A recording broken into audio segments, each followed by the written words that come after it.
shot by Lennox Lewis. A right hand by Holyfield. By Buster Douglas, look at this!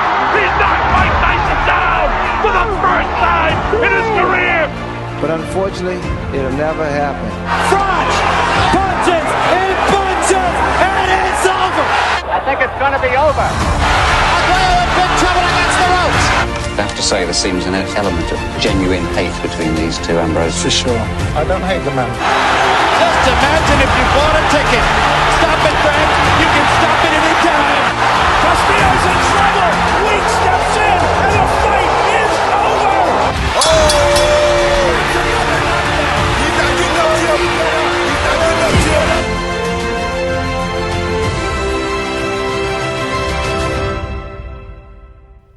Welcome back, fight fans, to another episode of Legendary Nights. There's been a little bit of hiatus because of the Christmas and New Year period. We've had the finale of The Darker Side of Boxing, career profiles, and now we're back on to season 2 of Legendary Nights. So we hope that you've enjoyed listening to the back catalogue and the first 2 episodes of season 2. But what a treat we've got for you in this episode. This is a fight that has come up in the polls that we've been putting on social media for probably over 12 months.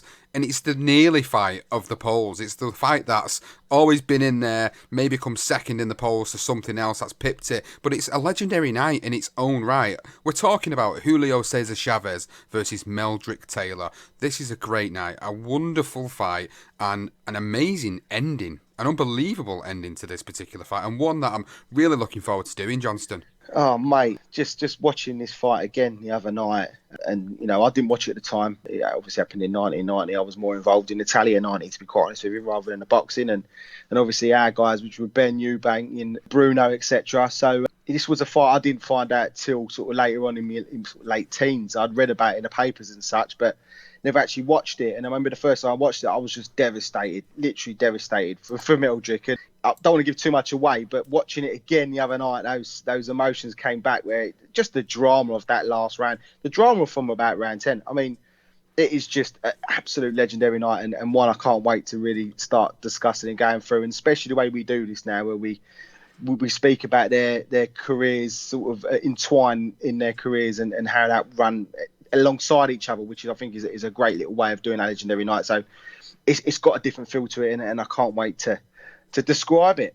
It's the whole point of changes that we made to season 2 when we did our wrap up for season 1. We said we want to make a few changes. How can we change it? Well, you've got a new introductory and outro for the episode, and now you've got a different way of presenting this. And I think this is a great way. I really love doing this because, like you say, it intertwines the two careers together. It puts them on this collision course that they were on, and then we get to the fight. We describe the fight, we talk about it, give our opinions, and then talk about the aftermath of what it meant for both of these fighters. So starting, of course, with Julio Cesar Chavez. He actually made his professional boxing debut at the young age of 17 in Culiacan in Sinaloa, Mexico on February the 5th, 1980, recording a 6-round knockout of Andreas Felix.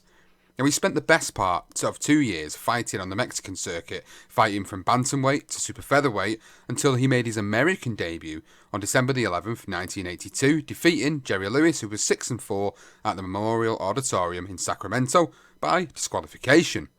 Now, over the next year, Chavez continued to fight mostly in Mexico, but he also made an appearance in Puerto Rico and Los Angeles, acquiring a professional record of 43 wins, 37 by way of knockout, and 0 losses. It's fair to say that although his record looked good on paper, he'd not faced anyone of real significance. His unbeaten record was brought into disrepute on March the 4th, 1981, against Miguel Ruiz in Culiacan, Mexico. Now, the A to Z of World Boxing by Bert Blewett explains, for many years, all the leading record books, including both Pugalito and the Ring Record Book, recorded the first loss of Julio Cesar Chavez as being disqualification. In the first round, Chavez landed a knockout blow as the bell sounded and he was disqualified on the night of the fight, and Ruiz was declared the winner.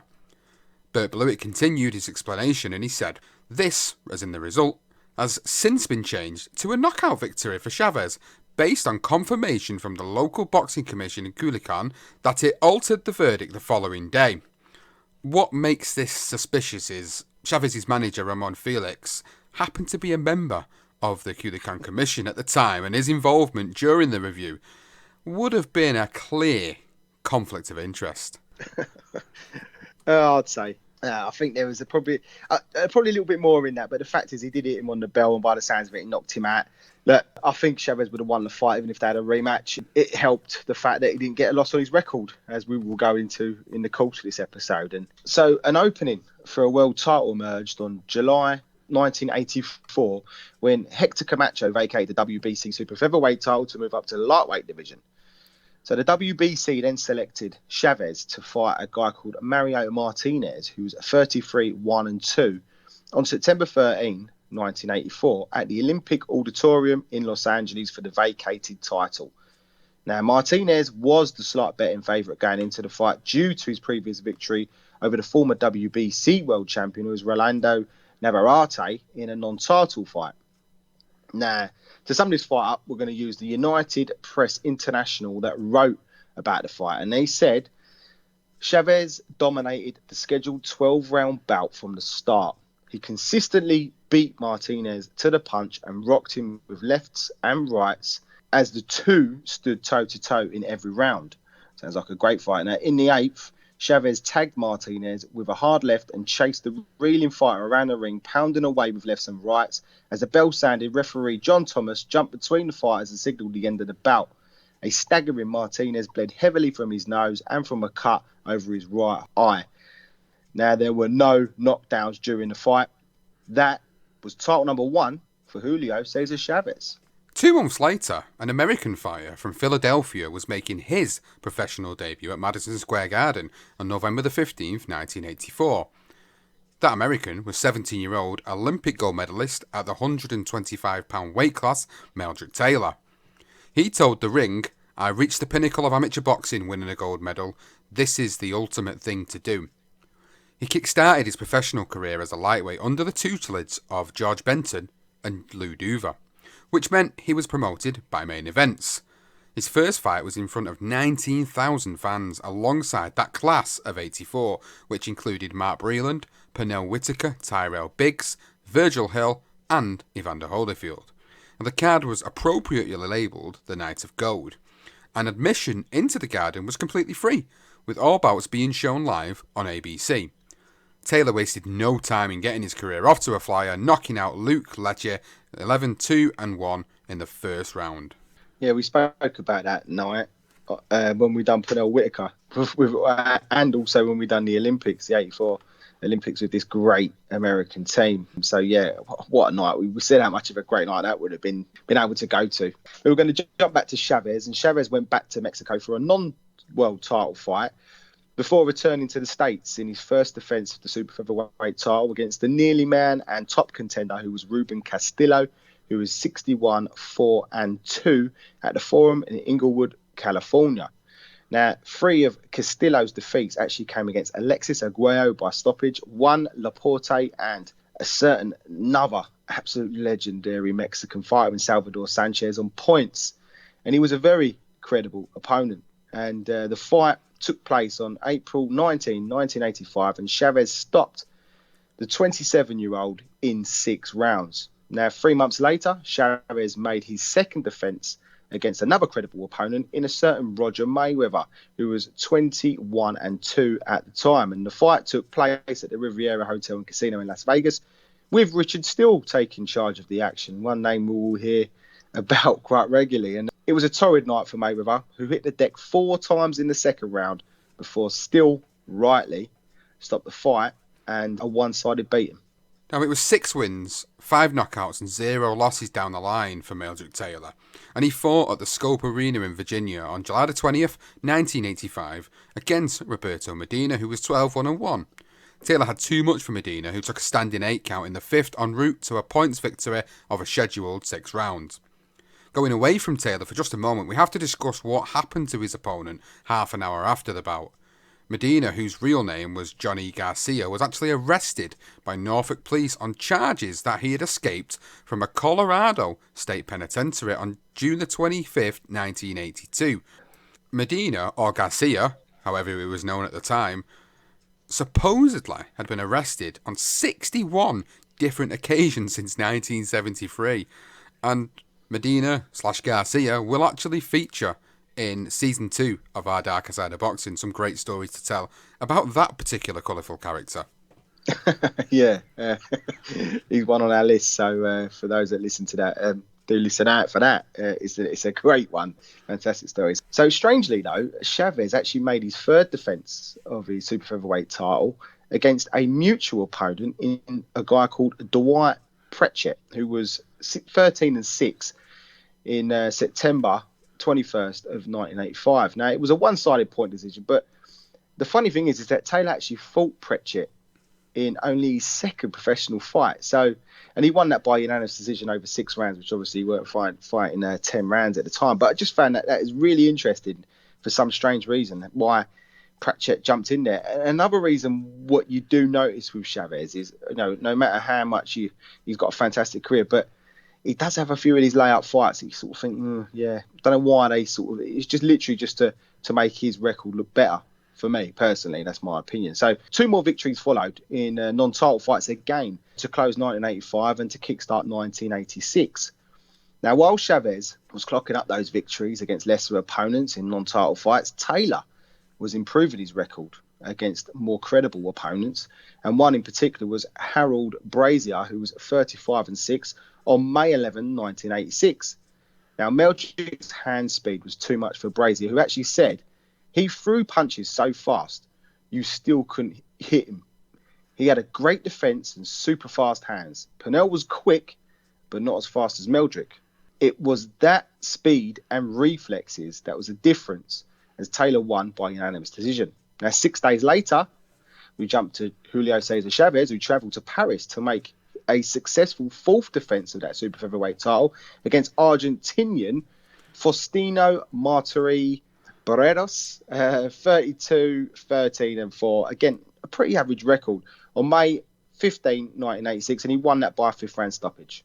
Now, after another stoppage in an untitled fight, Chavez took on Washington fighter Rocky Lockridge, 38-4, on August 3rd, 1986 in Monaco.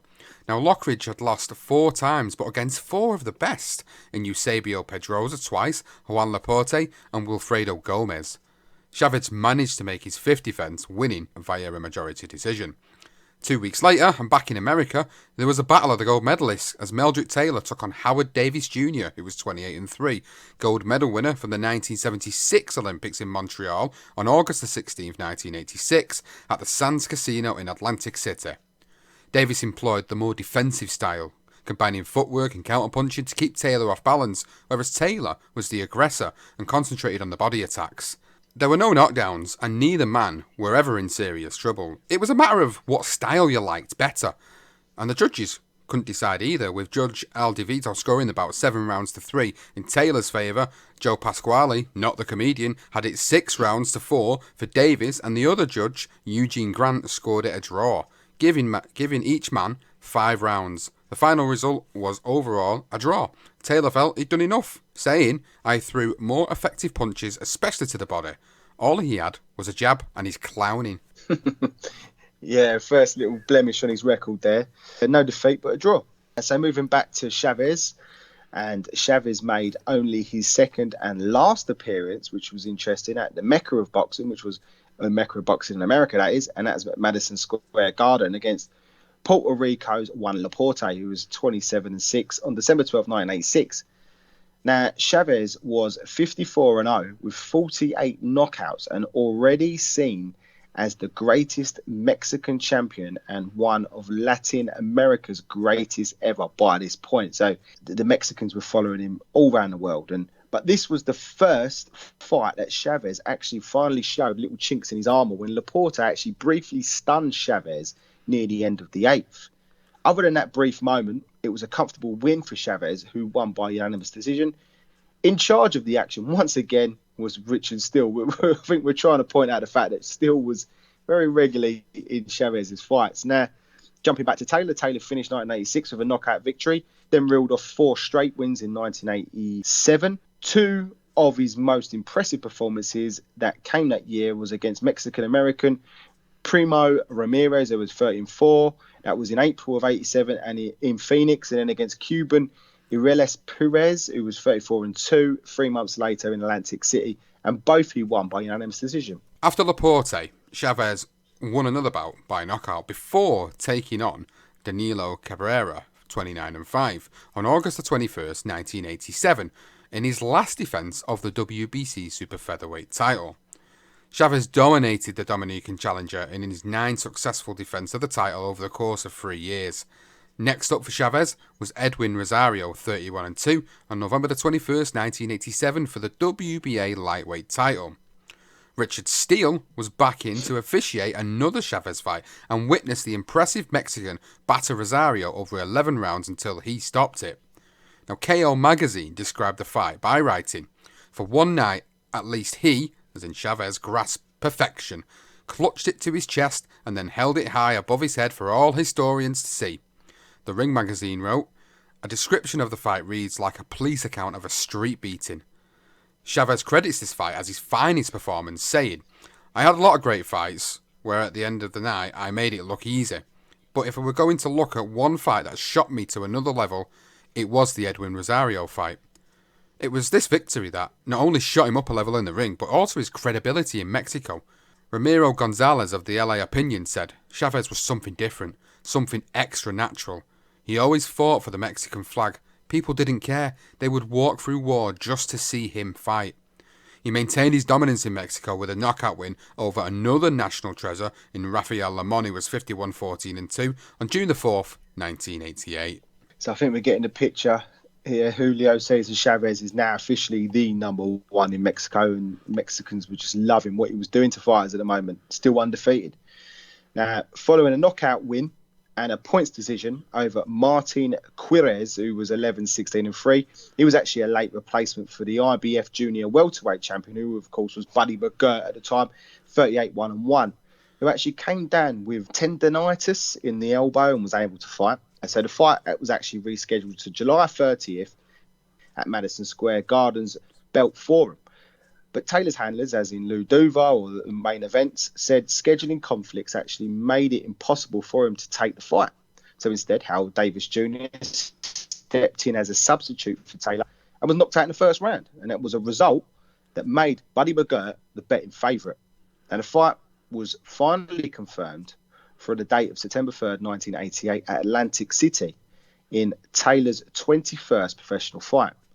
Now, Taylor was surprisingly brilliant, showing electrifying hand speed and unexpected power, stopping McGirt in the 10th round to win the IBF version of the junior welterweight title. Meldrick, congratulations. Condolences to the Profits family, and I want to dedicate this fight in commemoration of Andre Prophet. He's an undefeated professional, sensational professional for Philadelphia, and we all want to miss him. Meldrick, your reaction to your performance? I was dynamite. Did it go according to your plan? Of course I did. I told you the day before the fight what I was going to be doing in there. I told you my strategy. I wouldn't tell nobody until the day before the fight. Everybody was curious to what I was going to do. Even the McGirt people was confused what I was going to do, and I was unpredictable. And I did everything I wanted to do tonight. Meldrick, were you hurt by the left hook in the first round? No, I wasn't hurt at all. None he threw hurted me. I was in terrific shape. I was willing to go in there and take everything he had. And this made me fight tougher when I got hit. I wasn't really hurt at all. You're a world champion, but you're still a daddy, and Melanie deserves congratulations. It was a great fight. Meldrick, did you have to make any adjustments during the fight? Was there anything he did that caused you to make an adjustment? McGirt is a very, very tremendous puncher.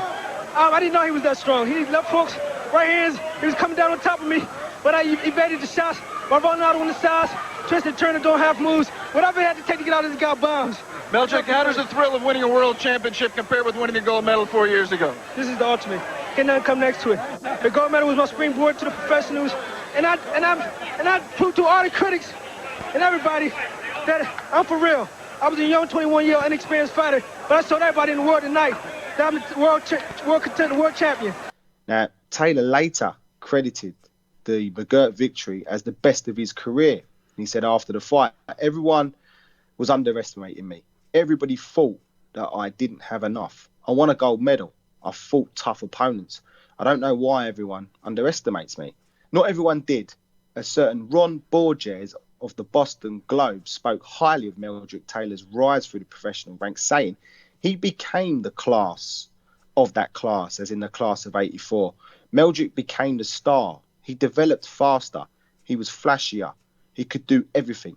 A lot of people thought he was the new Ray Leonard. Now, following the fight, talk of Chavez began when Taylor's promoter, Dan Duva, said he hopes to see a match between Taylor and lightweight champion Julio Cesar Chavez, who was generally now considered to be the best fighter in the world. He was ranked up there with one of the best pound for pound in the world. And Dan Duva basically said abruptly, bring Chavez on. The following month, Chavez met WBC champion Jose Luis Ramirez, who had an astonishing record of 101-6 on October the 29th, 1988, for a unification bout in Las Vegas. The New York Times reported, while Chavez never scored a knockdown, he buckled Ramirez's knees in the fourth round with a right hand that sent Ramirez reeling backward in a half squat that nearly put him on the canvas. But Ramirez righted himself and gamely fought back, as he did all night. Now, a bad cut put a halt to the fight in round 11, and Richard Steele took a point of Chavez for butting. Not that it mattered, as Chavez won on points. He was more bothered about the point deduction, saying, when he comes in, Chavez said of Ramirez, he lowers his head too much. Now, to begin the new year, Taylor made his first defence against John Wesley Meekins, who was 20-1-2, on January the 21st, 1989, at the Trump Plaza Hotel in Atlantic City. The fight was eventually stopped by the on-site doctor in the 7th. The New York Times reported, at that point, Meekins was a badly battered fighter. His right eye was cut and nearly swollen shut from Taylor's lightning-quick combinations. There were also cuts over Meekins' other eye. Taylor was pleased that his punch power was beginning to make a difference, and he said after the fight, people keep saying, I can't punch. I started proving I can punch. Once again, Lou Duva was quick to call out Taylor's next opponent. He's maturing. They say that Julio Cesar Chavez is invincible. We'll see how invincible he is. By May the 13th, 1989, Chavez went in search of his third world title in a third different way, and the current holder was a former opponent in Roger Mayweather, now 34-5. He was the WBC junior welterweight champion. It was more of a competitive fight than the first one, but Chavez won pretty much every round until Mayweather retired after 10, complaining of stomach cramps. What are your plans now? Who are the fighters that you would like to meet next? ¿Qué son los planes de ustedes? No sé, Don King, quiero Camacho, quiero a Taylor, uno de los dos. He wants Camacho or Meldrick Taylor. So that you feel comfortable at 140 and you want to keep fighting at this weight. ¿Te sientes bien en 140? Yes, yo creo que con esta pelea que hice, que no me vi muy bien, Camacho va a querer pelear conmigo y lo estoy esperando. He says he does want to continue this weight division. He knows that Camacho's watching this fight and he didn't feel good, so Camacho will want to fight him. Espero que Camacho ya no corra más, ya que pelee conmigo. He says, Camacho, I don't want you to run no more. Come on, Camacho, come on. Fight me. Yeah, dear, not good. So back to Taylor, and Taylor was beginning to excite, and he showed more class against another opponent in Courtney Hooper, who was 24-1 on September 11, 1989, at the Caesars Palace in Atlantic City. Now, Robert Seltzer of the Philadelphia Inquirer was so impressed with Taylor that he wrote this. Like most great fighters, he embodied a curious paradox, displaying a style that was both creative and mechanical. Creative because he fired combinations from all angles, and mechanical because he did so with an almost arrogant ease. Clearly, Meldrick Taylor is absolutely flying. I mean, his hand speed is up there with one of the fastest. I mean, he is faster than, I would actually say he's probably faster than Sugar Ray Leonard. Personally, I mean, his hand speed was insane. Now, Hooper was stubborn and wouldn't go down, so Taylor had to settle with a unanimous decision. Now, Taylor's performances were taking him onto a collision course with, obviously, who Lou Duva keeps pointing out to, was Julio Cesar Chavez. They were calling him out a lot more than he was Meldrick Taylor. And the fight was rumoured to be happening in January, but that bout seemed to be threatened with recent reports of Chavez, who was actually trying to break away from his promoter, Don King. Not surprised. But Dan Duva, who was the promoter of Taylor, he said he was optimistic that the fight would go on as planned. King actually promised HBO that Chavez will meet Taylor early next year, according to Dan Duva. 2 months on, and Chavez continued his winning streak, but against Puerto Rican Sammy Fuentes, 21-6-1, on November the 18th, 1989. In his first defence of the junior welterweight title, it was another comfortable victory in Caesars Palace, Las Vegas, with a Taylor fight now imminent. 2 days later, and it was Taylor's chance for a tune-up win against Jamie Rocky Balboa, 42-9, on November the 20th, 1989, in his beloved Philadelphia. Taylor, who was now scheduled in to meet Chavez on March the 17th, 1990 in Las Vegas, tuned up for that fight with his brutal beating of Balboa in 5 rounds. Balboa gave his opinion for the fight. I give him a good chance against my buddy Julio Cesar Chavez. He's a very tough fighter. I have no complaint against the referee for stopping the fight when he did, because I was getting hurt. Lou Duva said of Taylor, he was in demand. The crowd loved him. TV loved him. He entertained. He threw punches. He boxed. He danced for flash. You couldn't beat Meldrick Taylor. Chavez then stopped undefeated Argentinian Alberto Cortez, 44-0, on December the 16th, 1989 in Mexico City as his last warm-up fight before the big one with Meldrick Taylor.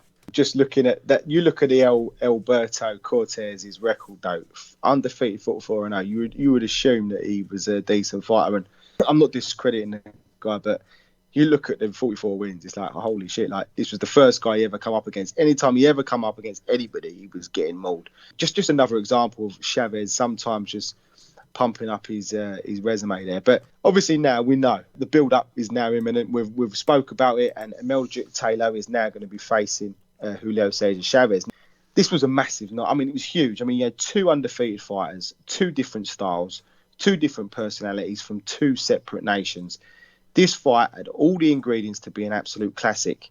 Everybody wanted to see it, and every referee wanted to officiate it. Of course, we've mentioned Richard Steele numerous times already, but he was actually assigned to the fight by Nevada State Athletic Commission, and for him it was a dream come true. And he said, every referee in the world, all that you could imagine, how much you just pray that you can get this assignment. I was really thrilled to be selected for this fight. Now, this was actually Richard Steele's 46th world title fight, and he was considered to be one of the best referees in the world. But it was claimed that he had a close relationship with Chavez's promoter, Don King, which made Taylor's team anxious, especially Lou Duva. And Lou Duva said, I objected to Richard Steele being a referee, and not because he was incompetent, but in Vegas, there had been some questions about the way he had handled some of the fighters at the time that were Don King fighters. So Ron Burgess again, he agreed with Lou Duva's theory and Richard Steele, and he said Steele had been accused in the past of perhaps favouring Tyson and some other King fighters. He was also a friend of King's, or at least perceived to be. Some perception is reality, especially in boxing.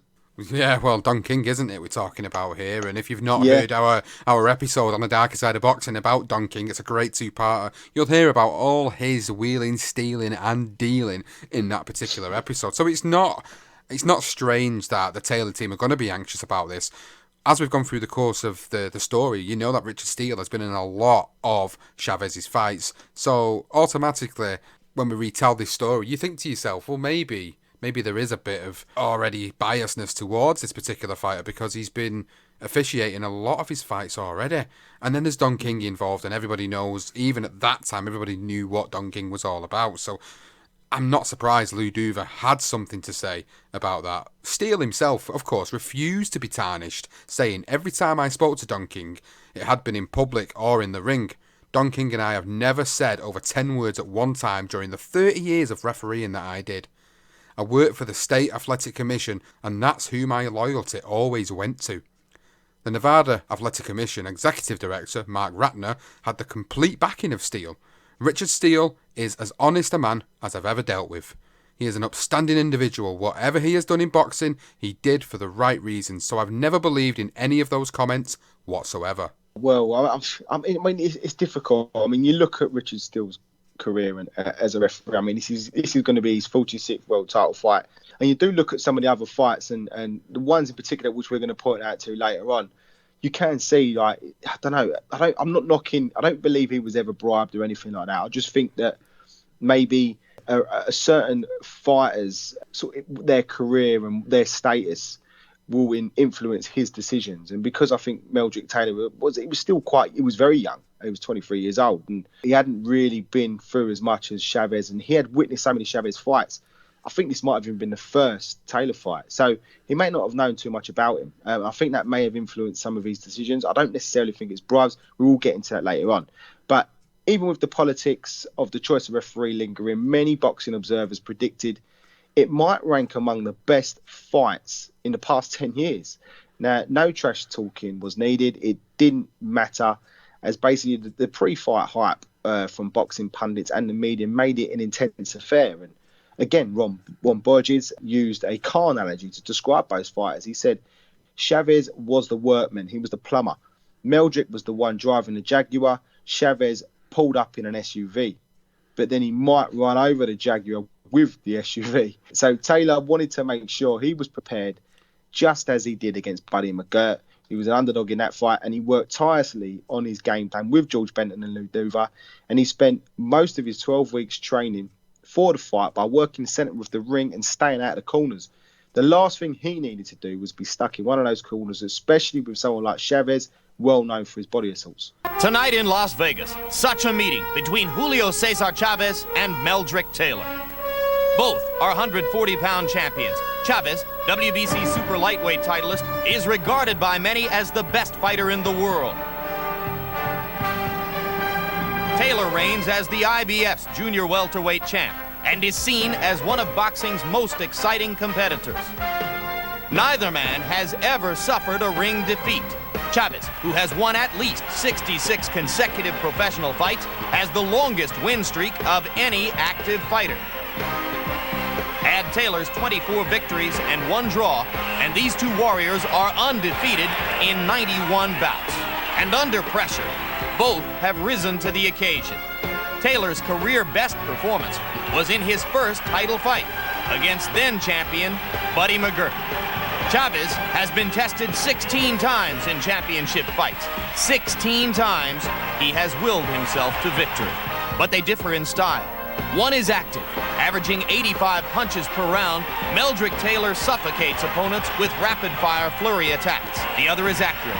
Chavez lands at least half his punches, utilizing a sculptor's approach, chiseling away until each rock finally crumbles. These are the requisite elements of an unforgettable prize fight. Tonight, we bring you the unification of the 140-pound weight division between WBC titleist Julio Cesar Chavez and the IBF champion Meldrick Taylor. So let's just have a little comparison of these two particular fighters. Chavez epitomised the Mexican style of boxing. He was patient but relentless when stalking his opponent and closing the ring off. He would walk through whatever his opponent threw back at him, and he zoned in on the body, either to wear them down or until they wilted with exhaustion. He was a very clever fighter and would shift his attack to the head and land that trademark right hand. Larry Merchant said on Chavez, he was 66-0, the quintessential Mexican fighter. Take 3 to land 1, wear you down with his relentless aggression and toughness. Mark Kriegel of the New York News said, Chavez was regarded as the best pound-for-pound boxing fighter in the world, but more than that, he was regarded as the toughest son of a bitch in boxing. He articulated all the virtues that Mexican fighters are supposed to have. He didn't submit to the odds, he kept coming. Tim Kawakami of the Philadelphia Daily News explains why his boxing style got the admiration of the Mexican fans, and he said, what Mexican fans loved about Julio Cesar Chavez was that he endured incredible amounts of pain in order to win fights for them. That's the Mexican passion. Outlast, outwork, outfight, outbattle. Well, there's Chavez. If you've never ever seen a Julio Cesar Chavez fight, I think that's a great description we've put there together, what Sean just said on Julio Cesar Chavez. It sums him up in a nutshell. And we'll do the same for Taylor. Now, Taylor rose through the professional ranks at super quick speed, almost as quick as his hands, something he would later regret.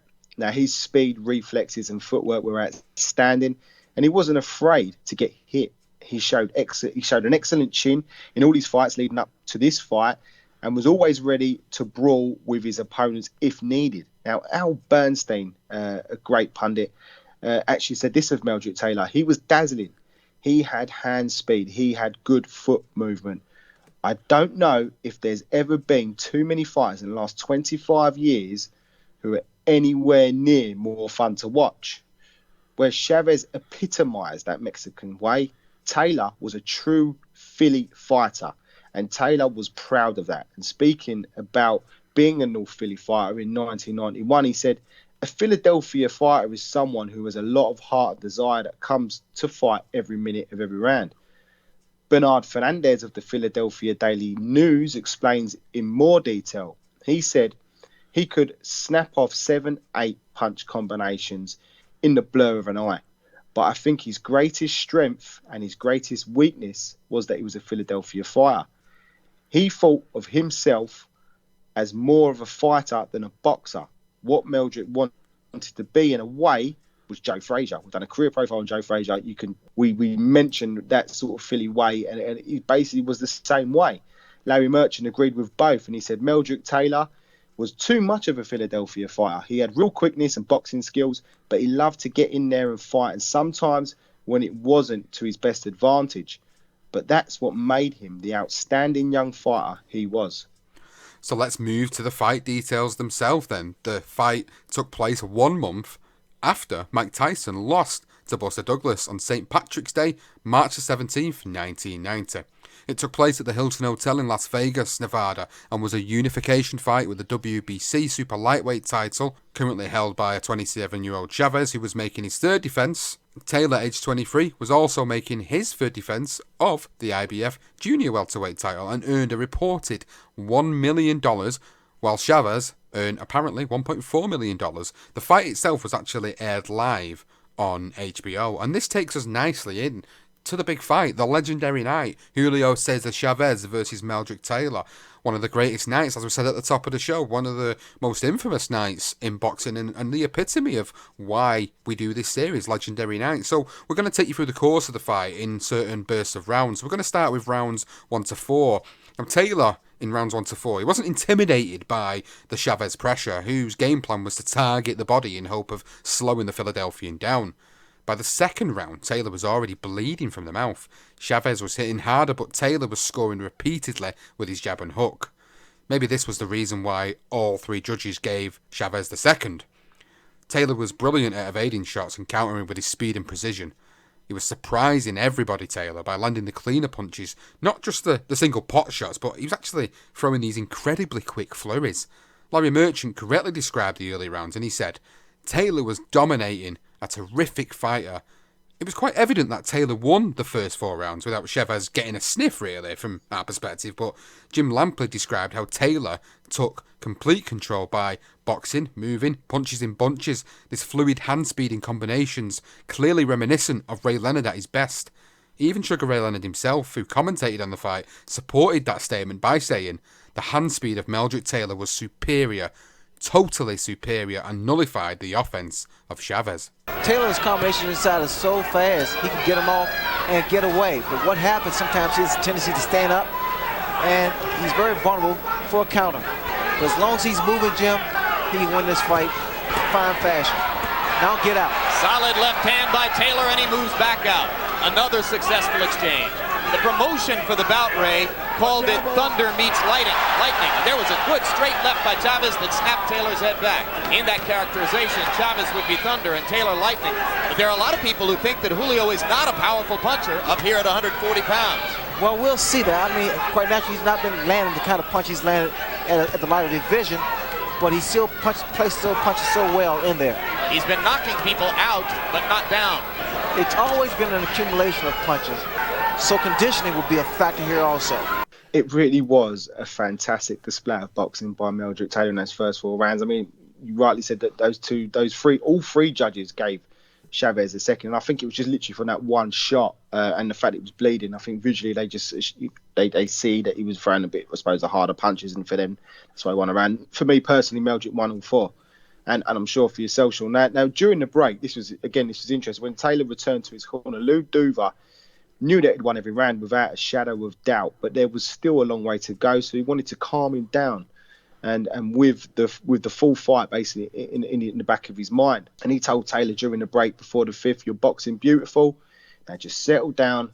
Don't let the guy carry you too far. So don't force you. Don't let you make mistakes, kind of thing." So we're moving from sort of rounds in between rounds 4 and 5. So we basically broke this down in quarters here. So he, as in Lou Duva, almost needn't worry because there was no danger of Taylor slowing down. At least he showed no evidence of that happening anytime soon. Chavez was bewildered. His corner and his huge fan following were all in shock. His corner tried to prep him by telling him, do it for your family or your country, for everyone, because you're losing this fight. And then in the 6th, the predominantly Latino crowd began chanting his name for inspiration. Chavez, Chavez, they're shouting that. But basically nothing seemed to deter Taylor, who won the first 8 rounds for me, hands down, with Chavez not getting a look in at all. And Taylor was showing the world just what special young talent he was, and Chavez did not have any answers for the first time in his career. That fight is fantastic. That first 8 rounds, when you go back and watch the first 8 rounds of the fight, now you know the sort of prelude to the fight listening to the episode. If you go back and watch it afterwards, you'll understand what we're referring to here.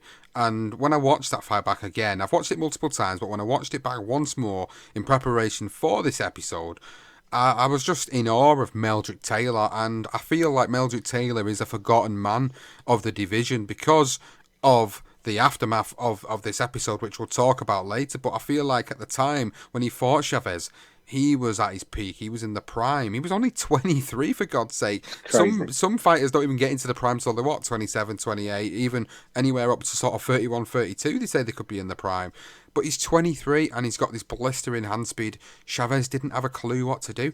And all them fights Chavez had in the lead up to this, there are loads of fights. It's ridiculous the amount of experience he had over Taylor, but yet he'd never faced a guy like Meldrick Taylor before.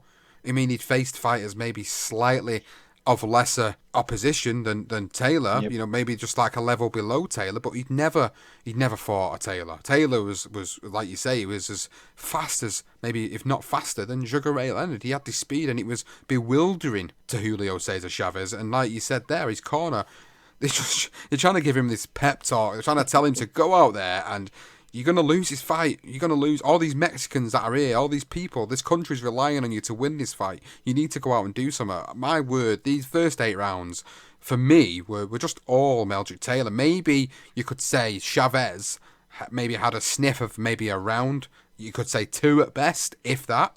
But for me, at this point, 8 rounds in, Meldrick Taylor's walking away with it. Oh, mate, I couldn't agree with you more. I think he won every round. I mean, even beyond that, another couple of rounds after that for me, I just thought he was outstanding. Like, as I said, we said at the top of the show, when I watched the fight back again, and you're just literally watching a guy masterfully outbox, one of the greatest fighters. I mean, even Larry Merchant said it himself, like he was dominating a terrific fighter. And that is high praise. And if no one's ever seen this fight, or at least seen those first 8 rounds, Meldrick Taylor is absolutely superb. And as you say, 23 years old, he's hit his peak. I mean, it was outstanding. A great performance, and Chavez had no answer whatsoever. And it was, again, it just when you watch those first 8 rounds and you see how this fight eventually ends, it's just devastating for Meldrick. Now, we're going to move into rounds 9 to 11. So we're halfway through the 9th round now, and Jim Lampley, who gave all 9 to Taylor, said on commentary, "You're in the middle of the 9th round of a classic performance by a young fighter on the threshold of greatness." With everyone in awe of the boxing lesson that Taylor was dishing out, the man in the middle with the best view in the arena was Richard Steele. He could see that a shift was happening as they moved into the championship rounds, and he said, "I knew that Meldrick Taylor was winning the fight because he was landing 2-1. But at the same time, I saw Julio Cesar Chavez landing these hard punches, hard shots that would break bones. Most of the audience didn't know how much of a beating that young man was taking." And he was saying that from the perspective of being in the ring at the time. So he's saying in these rounds that things were starting to change a little bit. Now, as the swelling around both of Taylor's eyes began to show, his mouth and nose started bleeding, and his white trunks were actually covered in claret. The commentary team began to see that the shift was going in Chavez's favour.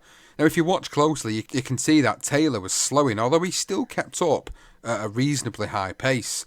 Chavez was now landing the harder punches that began to take its toll. You just need to look at the face of Taylor, who did look worse for wear, even though he'd clocked up a 9-round lead. Then came the 10th. There they stood in the middle of the ring, furiously snapping punches at each other, lefts and rights, jabs and uppercuts. It was a spectacle of great will and skill. At the bell, the crowd was on its feet and cheering wildly in appreciation of a truly remarkable show. In every round so far, Taylor has thrown more punches, landed more, effectively dictated the strategy of the fight. I see here when Taylor's telling me that he can block the left hook to the body with his arms. He's doing a good job of that. He's carried out George Benton's game plan to perfection. Whoa, beautiful Trading punches inside, and Chavez again seems to wobble slightly as Taylor lands at will. Brilliant stuff from Meldrick Taylor. Chavez on the verge of going down. Now he smiles as he slips a punch. Incredible fight by Meldrick Taylor. This man is in shape because the tempo of the fight and the combination he's been throwing. And Chavez, the great body puncher, is reduced to headhunting. Taylor has to watch out. I'm seeing him being hit by his left hook. He needs to watch out for those shots. So I'm watching the effects of the punches. When Taylor lands a punch, he rocks Chavez, but also Chavez is able to rock Taylor. Taylor beginning to look more the worse for wear than the action of the bout would have led you to believe, though. Blood again from the mouth and the nostrils. Both eyes beginning to close. Chavez is coming on. Watch the legs of Taylor. They don't seem to be too steady here. Just unbelievable. I mean, that 10th round is, for me, is the round of the fight, because Chavez finally starts to, I wouldn't say take control of the fight, he just starts to come back into it. And it's down to the fact that Meldrick has slowed up a bit. And like Lou Duva said, from that first, was it at the break of the fourth, and he said to him, look, you just need to slow it down a bit. And he didn't do that. And you could see that, why did he need to? Because he was dominating for the next four. I think Lou Duva's advice there was critical, because I think if Meldrick had taken that advice and he could have just brought it down a little bit, he could have reserved himself that little bit of room for those last couple of rounds, because he was really flagging by this point. And what you just described to that 10th round, I mean, it is just brilliant. I mean, the crowd are going crazy. And so the 11th was basically a close fight. And at the sound of the bell, I think this was quite prominent, is Taylor basically staggered to the wrong corner. He staggered to a neutral corner as the bell went, not realising sort of where he was. Another indication of what's going on. Lou Duva spoke of that moment and the 11th round and how it ended, and he said he was winning the fight. Sure, he got hit with some shots, but he was in condition. And we tell him in the corner, look, this is the last round. Move, move, move. Dance, dance, dance. Have a little fun out there, but don't fight. Now, this is really interesting, because what he says this on the Legendary Nights documentary. And he does say this after, obviously, I know Lou Duva's no longer with us, but he did maintain this statement. Now, if you actually listen very closely to what he's actually saying to Taylor, he doesn't say that. He really doesn't. He says it's close. You've got to go there and fight. The fight is hanging on this round. Now, he says that. And we'll repeat the words what Meldrick heard, which is pretty much along those lines. Chavez was losing the fight. Meldrick Taylor's in the corner. He's clearly in distress. All he needs to do now is literally move, move, move, dance, dance, dance, as he, which I believe Lou Duva felt he should have said to him, because Taylor thought he needed to win that round. And I think it made such a huge difference going into why this fight ended the way it did. I think you've got to think about when he was interviewed for the Legendary Nights documentary, Duva. His version is then about 11, 12 years after the fact, after the event had happened. Yeah. So surely his memory of that would have been slightly different, maybe slightly tainted. And maybe what he said in the documentary was more a case of what he, like you said, what he wished he probably would have said during the fight. So the fight was really going one way, but it looked like Chavez, with a bit of pressure, could maybe do something now going into round 12. You can see that Taylor's feeling the effects of the fight, and Chavez is now in the ascendancy, looking for that one punch that could change the whole complexion of the fight. Taylor's exhausted now. He throws a right hand that Chavez evades quite easily, and the force of the punch sends him down to the canvas. Now, it's just a slip, but it's evident that he's completely fatigued. Then with 25 seconds to go of the fight, Chavez lands a right hand flush that stiffens Taylor's legs. He comes back at Chavez with desperation instead of backing off, but buckles into the neutral corner where Chavez is able to spin him around. Taylor's hunched over as the clock hits 17 seconds, and wham! Chavez lands another solid right hand, and Taylor falls onto the canvas floor. As Taylor grabs the ropes and begins to emerge from the deck, Richard Steele's counting to 6 at this point. Larry Merchant says the memorable line, "If he gets up, he probably wins the fight." If he gets up, he probably wins the fight. can't believe it. Unbelievable. Richard Steele stopped the fight with fewer than 5 seconds to go.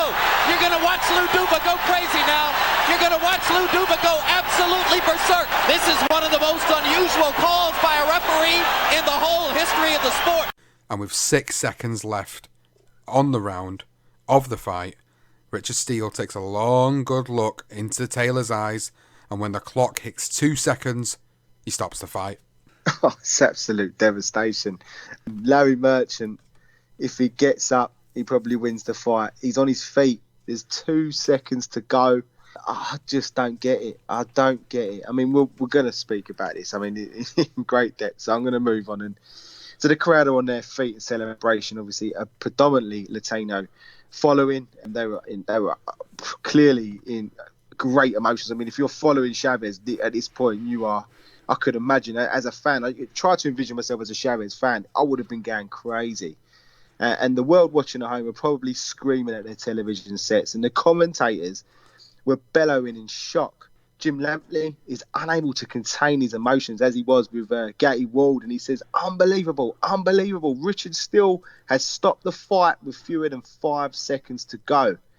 At that point, Lou Duva comes flying through the ropes and into the ring in a rage, to which Lampley says, you're going to watch Lou Duva go crazy now. You're going to watch Lou Duva go absolutely berserk. You can see the red in his face. He's absolutely fuming. Before ushering the famous line, this is one of the most unusual calls by a referee in the whole history of the sport.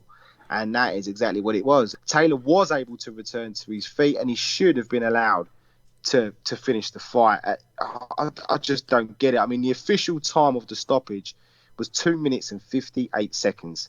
And as titled in Meldrick Taylor's book, he was 2 seconds from glory. Larry Merchant actually interviewed Steele after the fight, and this is what he said. And Richard Steele said, I stopped it because Meldrick had took a lot of good shots, a lot of hard shots. I don't care about the time. When I see a man that has had enough, I'm stopping the fight. Now, he later elaborated on that decision. He said, when that famous right hand that Julio Cesar Chavez landed, he went down like there was no more life in him.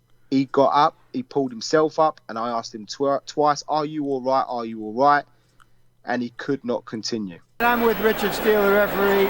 Richard, you described the end of the fight and why you stopped it. Well, Larry, I stopped it because, Meldrick had took a lot of good shots, a lot of hard shots, and it was time for it to stop. I'm not the timekeeper. I don't care about the time. When I see a man that has enough, I'm stopping the fight. Did you ask him a question? Did you ask him what his name was, where he was? Anything to find out whether he could have gone on, which turned out to be another 2 seconds in the fight? No, I didn't ask him a question. I asked him, was he all right? And I didn't hear him say a thing, but I was looking at his condition mainly. That's what I was interested in. Given the stakes of the fight, given the tide of the fight, should you have looked back and seen where Chavez was? Should you have given this man in a fight this big a chance to survive?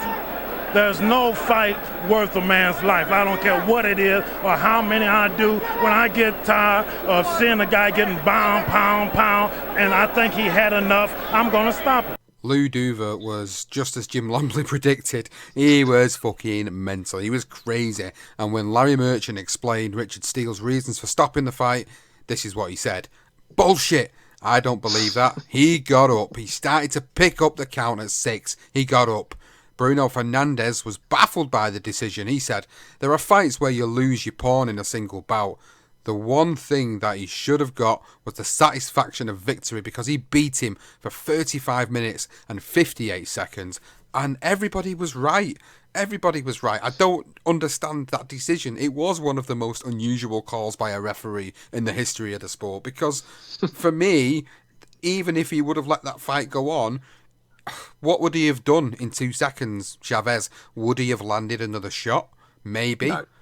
Maybe not. Well, this is it. You're saying no. Maybe you would have landed a shot. Maybe you wouldn't. Yeah, the automatic response would have been for Taylor to cover up and defend himself. And 2 seconds, and to me, that would have been it. That would have been Taylor's shot at glory. That would have been Taylor being the hero of the night, and it was taken away from him so cruelly by Richard Steele. Now, obviously, we're not referees. We're not, in the position to say how he actually was, what he looked like, how he felt in the ring at the time, because we can never tell anybody that. But Meldrick Taylor, in his own words, said that he was okay to continue. He said he was fine to continue the fight. Them 2 seconds, 2 seconds, for God's sake. I mean, we've seen a repeat of this with another legendary night that we did when we did Froch versus Taylor. That particular fight, I mean, that wasn't as close as this one when it got stopped, but it was still close enough. But I think when you look at the 2 fights between them, this fight, legendary night that we're doing, Chavez versus Taylor, that should not have been stopped. It really shouldn't have been stopped. I honestly can't believe that even all these years after the fact, 31 years after the fact that we're doing this episode, and for me, I'm still going to rant about the fact that this shouldn't have happened, and poor Meldrick Taylor didn't get what he should have got. Mate, I forgot sort of how I felt when I watched the fight. I was just watching that fight back, and I could see Meldrick just literally just bossing Chavez and just showing the world basically, like everyone keeps saying how much of a great young talent he was. His footwork was brilliant. He took the centre of the ring. No, he didn't hide. He wasn't like hitting and moving like some people consider to be the sweet science. Meldrick Taylor produced the sweet science for me for about 10 rounds.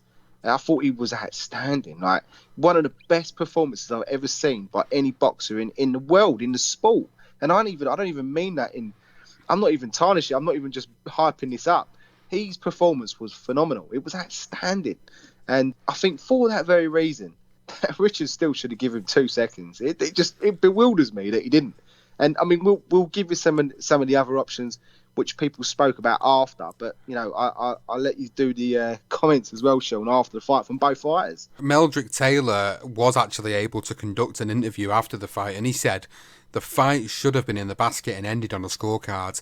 It was premature for Richard Steele to do something like this. Chavez commented after the fight also, and he said, he was faster than I, he was stronger than I had the idea he would fight that way, as in on the inside. I could not develop myself the way I wanted. I was very surprised at his hand speed. Meldrick Taylor deserves a rematch. He is a great fighter. Great words from Chavez was honest with his, he didn't sort of say it was a poor fighter, he deserved to win it. It was pretty clear that he was struggling. And I think the one question, we're both sort of, I was scratching my head when I watched this fight. And, I think the one useful thing about doing this legendary night is going into, well, what was all this about? What happened? And I think, so I'm just going to look at what went wrong. Did anything go wrong? Was it Steele's fault?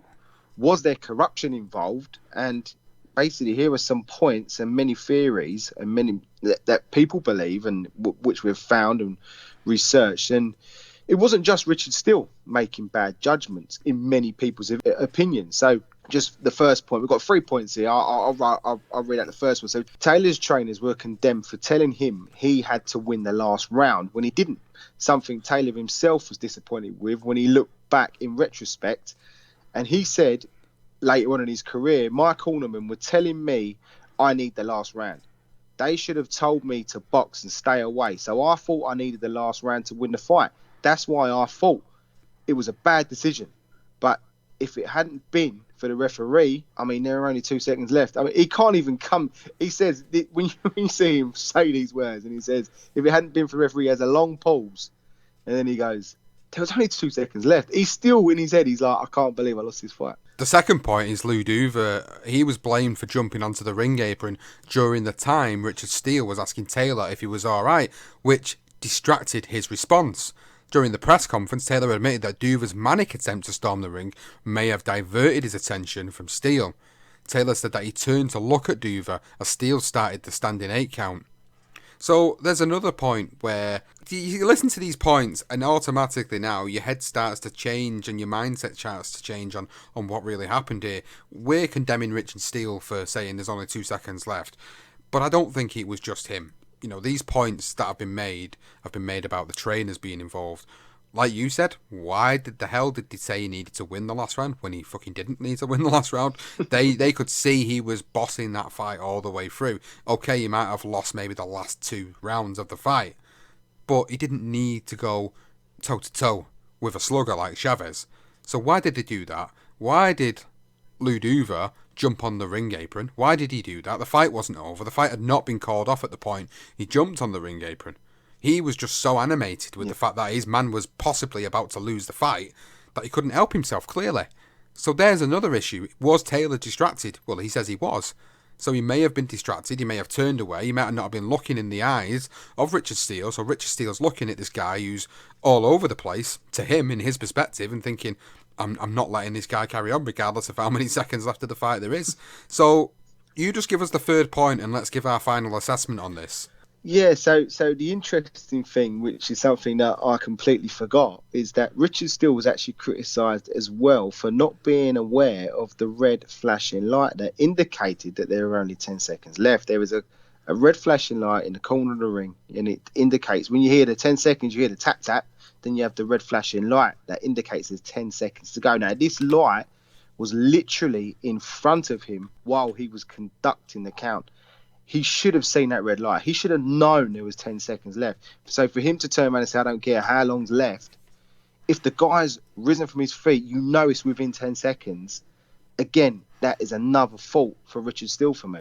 So before we give our final thoughts, there is obviously a conspiracy theory surrounding this particular fight.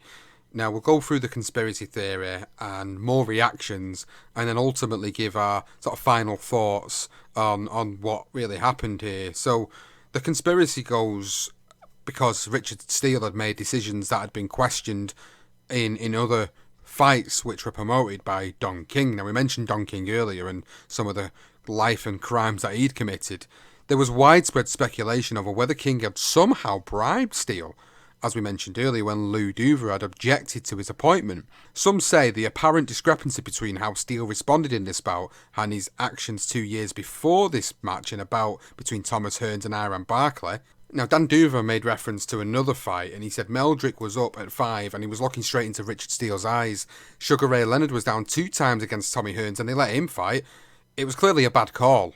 Now, referring back to the Hearns-Barkley fight, when Hearns went down in the 3rd round and appeared to be in no shape to continue, Richard Steele let him go on, stating after the fight that a great champion like Hearns should be given the chance to pull himself together.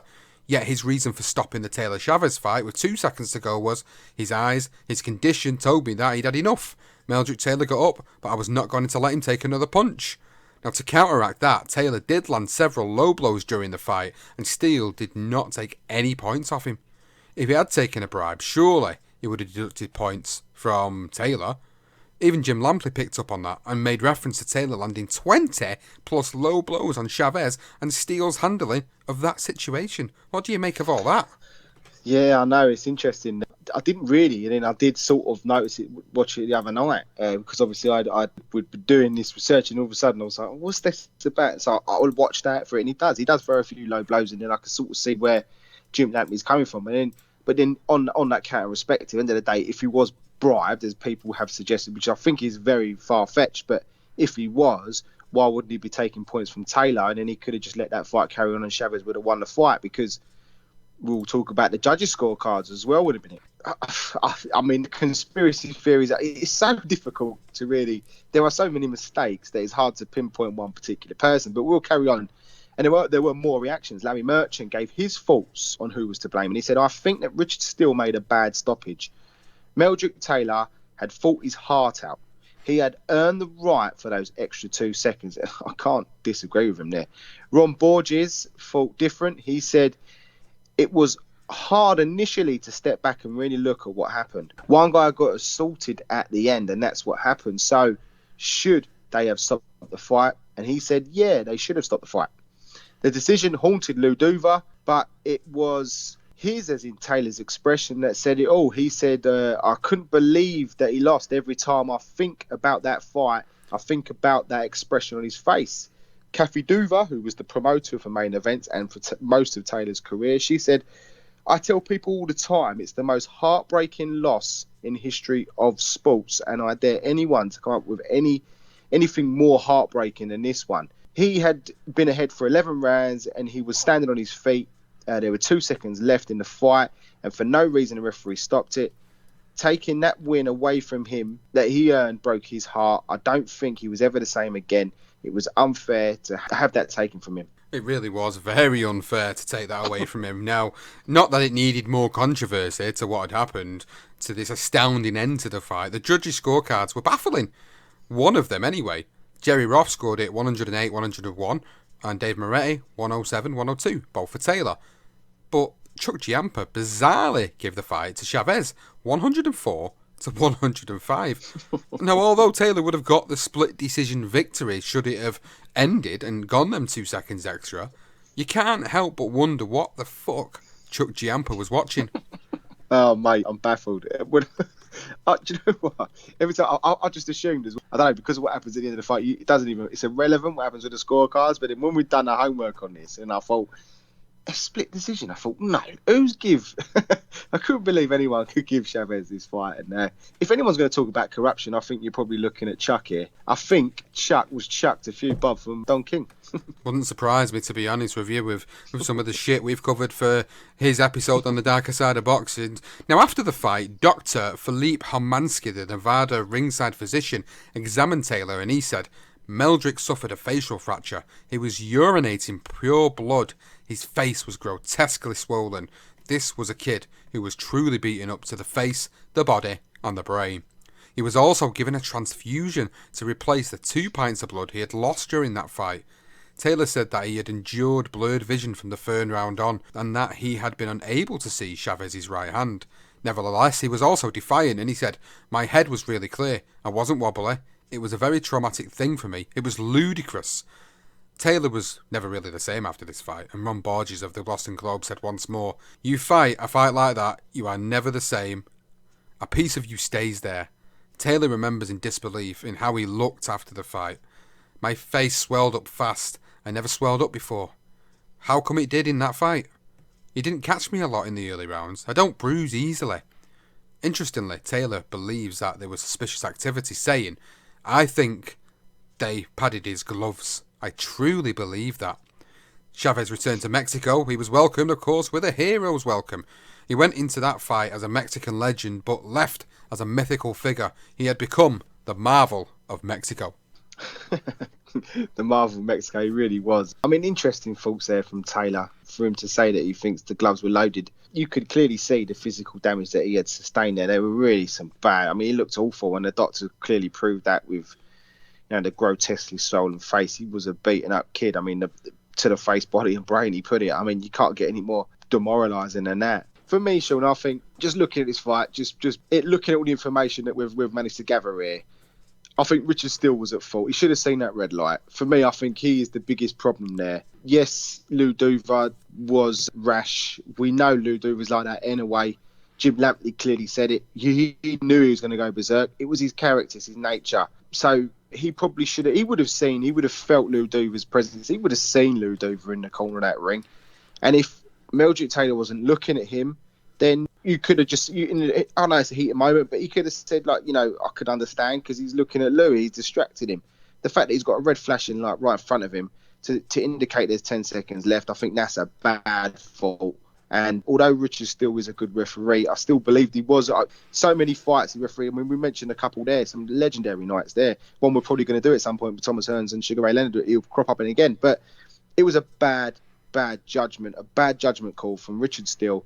And I think Meldrick Taylor deserved to get that fight. And I will put him solely at fault for this fight. I think there is obviously a combination of other factors that we mentioned earlier on.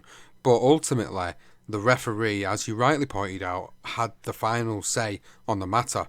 And if he knew that he was into that 10-second countdown, surely Meldrick Taylor making it to his feet before the count was enough for him to let him go them extra 2 seconds. I mean, I said it earlier. I said, what would have happened in them 2 seconds should that have gone on? I honestly don't think a lot. I mean, Richard Steele's job as a referee is to protect the fighter as well as referee the fight. And ultimately, he made a decision that affected, in particular, Meldrick Taylor's career. And we're going to talk about Meldrick Taylor's aftermath career in a moment. But I think, for me, the main source of this problem was Richard Steele making that judgment on that night. And it's happened so many times after this particular fight where people have made decisions where you think to yourself, this should never have happened. And it's a part of boxing that we can never get away from. But unfortunately for Meldrick Taylor, that really was the pinnacle of his career, but also the downfall of his career on one same night. He put on one of the greatest performances, but was essentially robbed of that victory by Richard Steele. And Chuck Giampa, who knows what the hell he was watching that night. He certainly must have been wearing some of the most rose-tinted glasses you have ever seen in your life, because to give that fight to Chavez is an absolute travesty. And all the fights he actually judged on after that, all the championship fights after that one particular fight he was involved in, it's absolutely ludicrous how he was never punished for that really piss-poor scorecard. So for me, Richard Steele is probably the sole focus of the frustration from my perspective. But let's talk about the careers afterwards. Let's talk about Meldrick Taylor's first of all, because this is who it impacted on the most. Now, he did step up to welterweight and actually win the WBA strap 2 fights later against the then undefeated Aaron Davis. He then took a risk by taking on junior middleweight star Terry Norris and was actually stopped in 4 rounds. He then dropped back down to 147, at which he lost his title to Cristanto Espinana on the Lennox Lewis Razor Ruddock card in 1992. He fought Chavez again in 1994, but a different fighter he was by this time. He was stopped in 8 rounds, and he finally hung up his gloves in 2002, finishing his career with a record of 38, 8-1 with 20 knockouts. He was quoted as saying that he would have done things differently, and he said, "I wish I could have fought 2 more divisions before. I wish I would have fought at featherweight and lightweight and won a belt. I moved up too fast. I'd have liked to have been a 4-weight world champion." Great career, really. I mean, it is still a great career, considering who he fought. I mean, to fight Terry Norris, a junior middleweight, I mean, he was one of the most devastating fighters at that weight. That was a massive gamble. It was just destructive, and I'm not surprised that Terry Norris destroyed Taylor. I think he was just too small for the weight. Moving on, we'll finish off. Obviously, we're going to do the thoughts on each other as well at the end of this. But so jumping on to Chavez. So Chavez's career ended with a record of 107 wins, 6 losses, 2 draws, and 86 knockouts. And he did fight the best in and around the weight classes, compiling one of the most remarkable records in boxing history.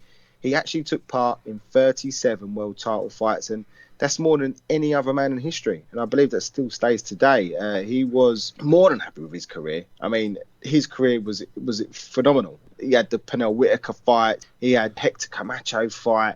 He obviously finally lost to Frankie Randall. He fought Meldrick Taylor again. Oscar De La Hoya, he fought twice. I mean, it's an endless list. Costa Zoo as well, one that you just don't really think about. Frankie Randall again. I mean, accomplished career. And he said, "In my day, I fought against the best.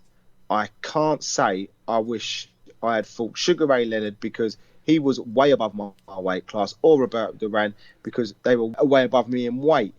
I think in my career, I took on the best and beat them all. I think my greatest achievement is getting to 90 fights as an undefeated fighter, obviously until he lost to Frankie Randall."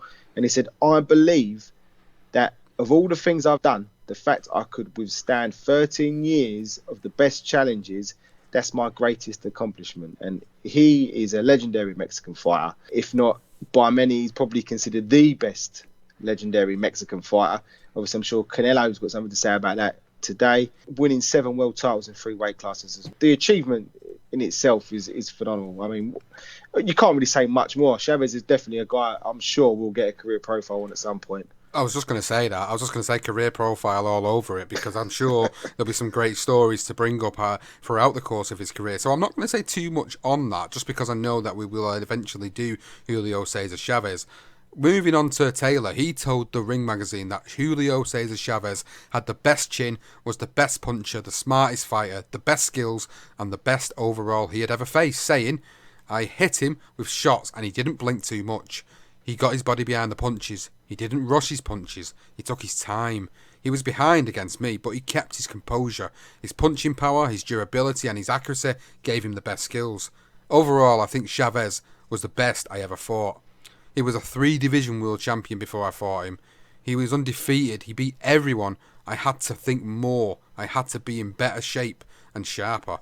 It sounds like he's got a little bit of regret over the actual fight when he talks about that in retrospect, like he could have done more. I don't think he could have done any more. You know, reading that quote, you think to yourself, he feels a little bit sorry for himself here reading that, reading what he said there. I'm just like, no, you couldn't have done any more.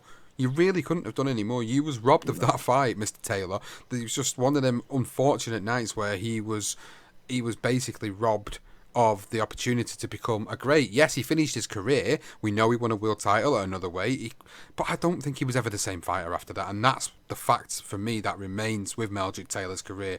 I honestly think if he would have got that win, he probably would have been talked about in the same regard as someone like a Julio Cesar Chavez, because he probably would have had that confidence to have won further fights in his career. I think at 23 years old and taking that devastating loss and the beating that he seemingly suffered at the end of the fight, although it sounds like, well, hang on a minute, the writing's on the wall there, he won the majority of that fight. He really did. People might have a completely different perspective on this. I've got to appreciate that people might say that was the right decision from Richard Steele, and that's your opinion, you're entitled to it, but we honestly think that Richard Steele was at fault for this particular fight and that he should have let that fight go on and it should have been a Meldrick Taylor win.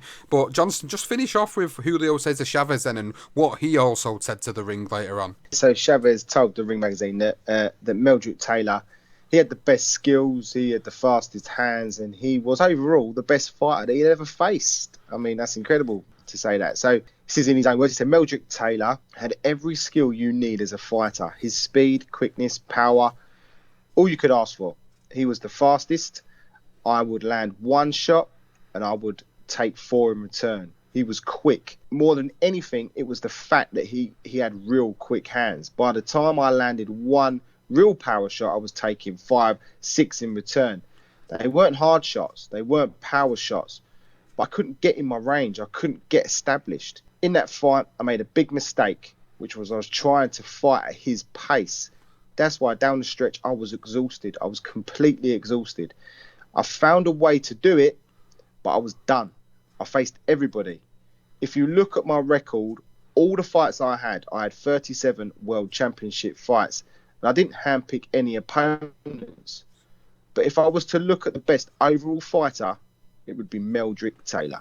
Very complimentary of each other. Many years after the fact, in them interviews done by the Ring in the Best I've Ever Faced series that they did, it's great to sort of see them having so much mutual respect for each other, and seemingly that obviously moment has way gone and way surpassed now, and there's a lot of what ifs and what could have happened, and there's a load of things you could speculate on. But ultimately, this episode has been all about this fight, the whole way they came on the collision course together, how good they both were, how well regarded they both were going into that fight, how significant that fight was in its entirety to boxing history. It's one of the most infamous stoppages in boxing history, if not the most infamous stoppage in boxing history for what happened.